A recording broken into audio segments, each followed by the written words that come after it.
চলো আজকে আমরা নতুন কিছু শিখবো, ঠিক আছে? একটা খুব ইম্পর্টেন্ট চ্যাপ্টার কার্য ক্ষমতা শক্তি, যেটা থেকে কিন্তু প্রতি বছর এএনএম জিএনএম নার্সিং এবং অন্যান্য পরীক্ষাতে প্রশ্ন আসেই, ঠিক আছে? আজকে সেই কনসেপ্টটা একটা ক্লাস 9-এর চ্যাপ্টার, যে কার্য কি, একক, মাত্রা এবং কত ইজিলি যাতে আমরা অন্য কিছুর সাথে লিঙ্ক করে এর মাত্রা এবং এককটাকে বের করে ফেলতে পারি, সেটাকে সহজ ভাষায় দেখবো, কেমন? তো প্রথমে কার্য, এই কার্যকে কি, এটা কি সেটা প্রথমে জানতে হবে। তো কার্য কি? কার্য বলছে একটা ফোর্স থাকবে, ঠিক আছে, বল থাকবে, একটা কোনো জিনিসকে আমি ফোর্স করছি এবং সেই বলের প্রয়োগ যেদিকে করছি সেই অভিমুখে যদি বস্তুর সরণ ঘটে, সেটাই হচ্ছে কার্য। তার মানে কার্য সমান হচ্ছে যে প্রযুক্ত বল ইনটু বলের অভিমুখে, ঠিক আছে, বলের যে প্রয়োগ বিন্দুর অভিমুখে বস্তুর সরণ, সেটাই হচ্ছে কার্য। এবার সরণ যদি ডি হয় এবং বল যদি এফ হয়, তাহলে W equals to F cross D. আচ্ছা, যদি এটা কার ক্ষেত্রে প্রযোজ্য? যদি আমি এইদিকে ফোর্স দিচ্ছি এবং এইদিকে বস্তুটা সরছে, এখান থেকে আমি ফোর্স দিয়ে এখানে সরালাম, তখন কিন্তু এই ফর্মুলা হবে। কিন্তু ধরো আমি ফোর্স দিচ্ছি এইরকম ভাবে, এইদিকে ফোর্সটা দিচ্ছি, ঠিক আছে, কিন্তু বস্তুটা সরছে এইদিকে। ধরো কোনো জিনিসকে আমি এইভাবে ধরে ফোর্স দিচ্ছি, সে তো সরছে এইভাবে, তাই তো? তাহলে এদের মধ্যে একটা অ্যাঙ্গেল থাকবে থিটা, তাহলে এক্ষেত্রে সরণ এইদিকে যদি হয় ডি, তাহলে এর ক্ষেত্রে হবে W equals to F D cos theta. বুঝে যাবে? এই দুটো ফর্মুলা কিন্তু মনে রাখবে। এরপর বলো যে কার্য কি রাশি, তো এটা মনে রাখবে। বল কি? বল হচ্ছে ভেক্টর রাশি, কারণ বলের মান এবং অভিমুখ দুই আছে এবং বলের অভিমুখে যখন সরণ হচ্ছে সে নির্দিষ্ট দিকে অবশ্যই সরণ হবে, সেটাও কিন্তু ভেক্টর রাশি। যদিও তাও কিন্তু কার্য হলো একটা স্কেলার রাশি। তাহলে কি, এটা সবসময় মনে রাখবে, কার্য এবং ক্ষমতা এদের দুটো ডেরিভেশনই আমরা পাই ভেক্টর রাশি থেকে, তাও কিন্তু এরা হচ্ছে স্কেলার রাশি। চলো এরপর দেখবো যে কার্যের একক কি, ঠিক আছে? সবসময় যে ফর্মুলা গুলো মনে রাখবে, তাহলেই তোমার হয়ে যাবে। এবার হচ্ছে যদি কার্য দেখি, একক, একক একটা আমরা কিসে পাই? সিজিএস এ পাবো, আর একটা পাবো এসআই তে। তো সিজিএস একক হচ্ছে ডব্লিউ ইকুয়াল টু কি এফ, এফ মানে হচ্ছে বল, বলের একক কি ডাইন, তাই তো? বলের প্রয়োগ বিন্দুর সরণ, সেটা কি হবে? সেন্টিমিটার। তাহলে একক হচ্ছে ডাইন সেন্টিমিটার, ঠিক আছে? আর এসআই একক কি? এসআই একক হচ্ছে ডব্লিউ সমান বলের এসআই একক নিউটন মিটার। আচ্ছা, ডাইন সেন্টিমিটারকে কি বলে? ডাইন সেন্টিমিটারকে বলা হয় আর্গ। আচ্ছা, নিউটন মিটারকে কি বলা হয়? নিউটন মিটারকে বলা হয় জুল। তাহলে কার্যের সিজিএস আর এসআই একক পেলাম, কিন্তু এই জুলকে কি বলে জানো? জুলকে বলে কার্যের ব্যবহারিক একক। মানে আমরা যে রোজের ব্যবহার করি না, সেটা জুল এককেই কিন্তু ব্যবহার করি। তাহলে আমরা কার্য কাকে বলে জানলাম, কখন কার্যর ভ্যালু কি হয় দেখলাম, একক কি কি হয় দেখলাম। এরপরে হচ্ছে কার্যের মাত্রা, এখানেই করে দিই মাত্রা। মাত্রা মানে কি হবে না, বলের মাত্রা ইনটু অতিক্রান্ত দূরত্বের মাত্রা। বলের মাত্রা কি? M L T to the power minus 2, তাহলে ইনটু এল মানে সরণ, তাহলে এটা সমান কি M L square T to the power minus 2। মনে রাখবে, ভেরি ভেরি ইম্পর্টেন্ট, কার্যের মাত্রা। এরপর বলছে কার্য কি? সবসময় তো আমরা অনেক কিছুই করি, জিনিসপত্র ঠেলে নিয়ে যাচ্ছি, তুলছি, কোন একটা জায়গা থেকে মাথায় করে বহন করে নিয়ে যাচ্ছি, কিছু কুলিরা যেটা করে সুটকেস ধরে তুলে নিয়ে যাচ্ছি। তো সব ক্ষেত্রেই কি কার্য হয়? একটা দেওয়ালকে আমরা ঠেলছি, সেটাও কিন্তু কার্য, কিন্তু সেটা কি কার্য অ্যাকচুয়ালি? আমি তো কাজ করছি, আমার কষ্ট হচ্ছে, দেওয়ালকে ঠেলছি, কিন্তু সেটা অ্যাকচুয়াল কাজ কিনা সেটা দেখবো। তাহলে অনেক সময় কার্য কিন্তু শূন্য কার্যও হয়। শূন্য কার্য আমি তখন কাকে বলবো না, আমরা তো জানি W equals to F into D. যদি ডি শূন্য হয় তখন ডব্লিউ কি হবে? শূন্য। তার মানে কি, বস্তুকে আমি দেওয়ালকে ঠেলছি বাট প্রয়োগ বিন্দুর কোনো সরণ হচ্ছে না, তার মানে আমি ফোর্স তো দিচ্ছি কিন্তু সরণ হচ্ছে না, তাহলে কিন্তু কার্য হচ্ছে না। এটা একটা কন্ডিশন। আর একটা কন্ডিশন কি না, ফোর্স 0, ঠিক আছে, কিন্তু ডি আছে, তখনও কিন্তু ডব্লিউ 0 হবে। কেন না, কেউ একজন সমবেগে যাচ্ছে, তাকে বাইরে থেকে আমরা কিছু ঠেলছি না, নিজেই নিজের মতো যাচ্ছে সমবেগে, সেখানে আমি কিন্তু বাইরে থেকে বল প্রযুক্ত করছি না, তাহলে তার ক্ষেত্রে কিন্তু কার্য শূন্য হবে। বুঝতে কার্যের প্রকারভেদ দেখবো আমরা। কার্যের প্রকারভেদ হচ্ছে বলের পক্ষে কার্য আর হচ্ছে বলের বিপক্ষে কার্য। মানে কি? মানে বলটাকে আমি যেদিকে প্রয়োগ করছি সেদিকেই কাজটা হচ্ছে, আর এটা হচ্ছে বল যেদিকে প্রয়োগ করছে তার অপোজিট দিকে। ধরে নি এরকম উপরে একটা জিনিস আছে, ঠিক আছে, আমি তাকে ছেড়ে দিলাম উপর থেকে, একটা ঢিল বা কিছু ছেড়ে দিলাম, সে কি নিচের দিকে আসছে তার গতি, তার মানে তার ডিটা সরণ কোন দিকে, ডি নিচের দিকে। আর অন্যদিকে তাকে পৃথিবী কি করছে, অভিকর্ষজ বল জি দ্বারা তাকে নিজের দিকে গ্র্যাভিটেশনাল ফোর্স টানছে। তার মানে কি বলও প্রয়োগ হচ্ছে এইদিকে জি অভিকর্ষজ বল, আর এর সরণ হচ্ছে এইদিকে, তাহলে এটা বলের পক্ষে কার্য, ঠিক আছে। আর এটা হচ্ছে বলের বিপক্ষে কি, যখন কোন একটা ঢিলকে আমি উপর দিকে ছুঁড়ে দিলাম তখন কি কোন সেই বস্তুটাকে পৃথিবী জি বল দ্বারা নিজের দিকে টানছে, কিন্তু সরণ হচ্ছে ডি উপর দিকে, তাহলে এটা কি কার্য হবে, বলের বিপক্ষে কার্য হবে, ঠিক আছে। এই দুটো হচ্ছে কার্য। এবার হচ্ছে আমরা কার্য কাকে বলে জানলাম, একক মাত্রা, বলের পক্ষে কার্য, বিপক্ষে কার্য, শূন্য কার্য।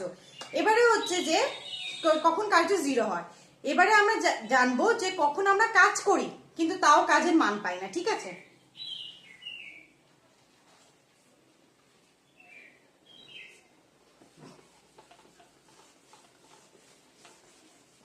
যেমন তাকে বলবো কার্যহীন বল, আমি বল তো প্রয়োগ করছি কিন্তু তার কাজ হচ্ছে না। যেমন কখন হতে পারে সেটা, যেমন আমরা কি জানি W equals to F D or F D cos theta, যখন আমি একদিকে ফোর্স প্রয়োগ করছি আর অন্যদিকে সরণ হচ্ছে, তাদের মধ্যে যদি 90 ডিগ্রি অ্যাঙ্গেল থাকে, ঠিক আছে, মানে এফ ডি কস 90 ডিগ্রি মানে হচ্ছে কত, জিরো, কস 90 এর ভ্যালু কত, জিরো, আর cos 0 এর ভ্যালু 1। তাহলে যখন আমি বল আর বলের প্রয়োগ বিন্দুর যে সরণ সেটা যদি 90 ডিগ্রি হয়, যেমন হাতে করে কেউ সুটকেস নিয়ে যাচ্ছে, তাই তো, হাতে করে সুটকেস নিয়ে যাচ্ছে, তার ক্ষেত্রে কি হবে, সে হাতে করে এইভাবে নিয়ে যাচ্ছে, এইদিকে যাচ্ছে, তাই তো, কিন্তু আমাদের যে অভিকর্ষজ ত্বরণ তাকে টানছে জি দিয়ে নিচের দিকে, তাহলে তাদের মধ্যে কত অ্যাঙ্গেল, 90 ডিগ্রি অ্যাঙ্গেল। তাহলে তার ক্ষেত্রে কি কাজ হচ্ছে, হচ্ছে না। কোনো কুলি মাথায় করে নিয়ে যাচ্ছে কোন একটা সুটকেস, সে কিরকম নিয়ে যাচ্ছে, সে ওই সামনের দিকে যাচ্ছে, নিচের দিকে অভিকর্ষজ বল ক্রিয়া করছে, তাহলে এর ক্ষেত্রে কিন্তু এটাকে আমরা কি বলবো, কার্যহীন বল। আচ্ছা, আর একটা কাজে কার্যহীন বল হচ্ছে যে কোন একটা বস্তু বৃত্তাকার কক্ষপথে ঘুরছে, ঠিক আছে, সব সময় তো তার কেন্দ্রে যা আছে তার দিকে তার কি থাকবে, একটা অভিকর্ষজ, একটা অভিকেন্দ্র বল, অভিকেন্দ্র বল ক্রিয়া করবে, এখানে আছে অভিকেন্দ্র বল, কিন্তু সে কোন দিকে যাচ্ছে, যাচ্ছে তো এই স্পর্শক বরাবর, তার যাত্রা কি এই স্পর্শক বরাবর হচ্ছে, এখানে তার বল আকর্ষণ করছে, তার স্পর্শক বরাবর তার যাত্রা হচ্ছে, তাই তো, তাহলে এখানে এটা 90 ডিগ্রি হবে। তাহলে বস্তুকে কিছু একটা দড়ি দিয়ে বেঁধে ঘোরালে সেটাও কিন্তু কার্যহীন বল হয়ে যাচ্ছে, ঠিক আছে। তাহলে যখনই বলের প্রয়োগ বিন্দুর সরণ এবং বল 90 ডিগ্রিতে আছে তখনই হচ্ছে কার্যহীন বল। এটাই ছিল কার্যের ব্যাপারে বিভিন্ন, এখান থেকে প্রশ্ন দেবে, যে ফর্মুলাগুলো বললাম সেগুলো তোমরা কিন্তু দেখে নেবে। আর একটা জিনিস আমরা দেখবো এখান থেকে, সেটা হচ্ছে ক্ষমতা। ক্ষমতা কি, ক্ষমতা হচ্ছে কার্য করার হার, তার মানে কি আমি কি হারে কার্য করছি সেটাই হচ্ছে ক্ষমতা। তার মানে ক্ষমতাকে আমরা পি দিয়ে ডিনোট করি, পি অর্থাৎ পাওয়ার, ঠিক আছে, সেটা সমান কি কার্য বাই সময়। আর এখান থেকে একটা formula W equal to P T, এটা দিয়ে কিন্তু তোমাদের অঙ্ক দেবে, এই ফর্মুলাগুলো কিন্তু মুখস্থ রাখবে, ঠিক আছে। তাহলে যদি কার্য করার হার কি ক্ষমতা বলে, আমরা যখন কোনো জিনিস কিনছি, ঠিক আছে, তখন কি বলি, বা তুমি সেই অঙ্কগুলো তোমরা নিশ্চয়ই করেছো, যে একটা লোক ধরো 5 কিলোগ্রাম কোনো জিনিস বানায়, কদিনে, 10 দিনে, আমরা সবসময় উল্লেখ করি কদিনে করে, তাই তো, তার মানে কি আমরা কার্য কি কাজ করছে সেটা দেখি না, কত দিনে কাজ করছে, কত সময়ে কাজ করছে সেটা দেখি, সেই হারটাকে আমরা বলবো ক্ষমতা। তো পাওয়ার সমান W/T পেলাম। তাহলে ক্ষমতার যদি আমি একক দেখি, এরও কি আমি একটা সিজেস এর একক পাবো, একটা এসআই একক পাবো, তাহলে ক্ষমতার সমান কি কার্য বাই সময়, তাই তো। তাহলে কার্যের একক আগে আমরা কি জানলাম, আর সেন্টিমিটার। আচ্ছা, এখান থেকে আরেকটা আমি ডেরিভেশন করছি যে ক্ষমতা সমান হচ্ছে কার্য বাই সময়। কার্য সমান কি? বল ইনটু সরণ বাই সময়। আচ্ছা, তোমরা যদি আমার একক মাত্রার ক্লাস করে থাকো তাহলে জানবে যে সরণ ইনটু সময় এর একক কি? এর একক হচ্ছে বেগ। তাহলে ক্ষমতা সমান কিন্তু বল ইনটু বেগ। এটা কিন্তু যেন মনে থাকে, ঠিক আছে? আচ্ছা, এরপরে একক আমরা দেখলাম কার্যের সিজিএস একক কি? আর্গ, তাই তো? আর এসআই একক কি? জুল। তাহলে এর ক্ষেত্রে কি হবে? সিজিএস এর যেটা একক মানে আর্গ ইনটু সেকেন্ড হবে, তাই তো? এটা sorry, P equals to W by T, erg by second হবে। আর এসআই তে কি হবে না? Joule per second. আচ্ছা, এই জুল পার সেকেন্ডকে আমরা বলি ওয়াট। এটাই হচ্ছে, যেমন ওর ক্ষেত্রে জুল কার্যের ব্যবহারিক একক, তেমনি আমাদের ক্ষমতার ব্যবহারিক একক হচ্ছে ওয়াট, ঠিক আছে? আচ্ছা, এটাও কিন্তু যেমন তোমার কার্য হচ্ছে স্কেলার রাশি, তেমনি ক্ষমতাও কিন্তু স্কেলার রাশি। যদিও এখানে হচ্ছে যেমন ওর ক্ষেত্রে বললাম দুটো ভেক্টর রাশি থেকে ডেরিভেশন করা হয়েছে, কিন্তু তাও সেটা স্কেলার রাশি। তাহলে ক্ষমতা কি রাশি মনে রাখবে? স্কেলার রাশি। তাহলে এখান থেকেও আমরা কি শিখলাম? এই ডেরিভেশনটা যা দেখলাম। এবার ক্ষমতা যদি দেওয়া থাকে, বল বা বেগের কোন একটা দেওয়া থাকলে ক্ষমতা বের করে দিতে পারে, এর একক বের করতে দিতে পারে। এবার আমরা মাত্রাটা দেখি না ঝটপট।